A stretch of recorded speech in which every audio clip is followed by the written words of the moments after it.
Қайырлы күн достар, бүгін мен сіздерге Каспи приложениесі арқылы барлық анықтамаларды, егов анықтамаларын алуға болатынын көрсетемін.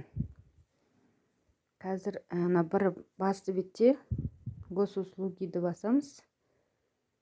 Және осы жерде цифровые документы деген бар.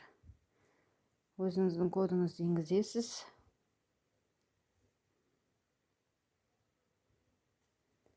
Және осы жерде справки деген жаңа бөлім пайда болды.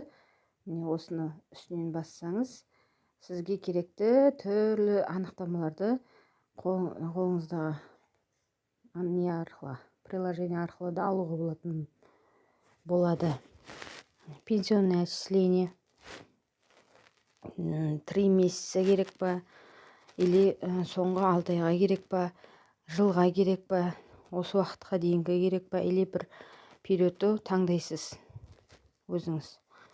Және получить справку деп әрі қарай басып жібере бересіз. Міне, кішкене ойланып жатыр. Және керекті жерге құжатты жіберу арқылы в течение 2 часов мы отправим вам сообщение о готовности справки вернуться к госуслуги. Келесі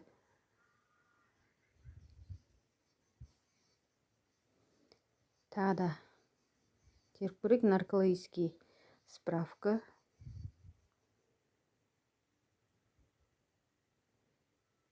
Біз осы үшін соңға бармаймыз. Керекті анықтамамызды алып, отправить документы деп WhatsApp-қа, почтаға, керек жерге өзіңізге лақтырып ала бересіз. Туп диспансерден анықтама. Бұларды көбіне жұмысқа сұратып жатады.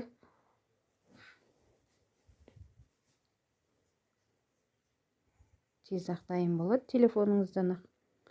Оны кез келген неден фото шығаратын жерден распечатать етіп шығарып алсаңыз болады. Социальное отчисление тоже қай айға, неше айға керек, неше жылға керек, оны да таңдап справканы ала беруге болады. Видеом сіздерге пайдалы болса, лайк басып, комментарий жазып, каналымды қолдап кетіңіздер. Рахмет.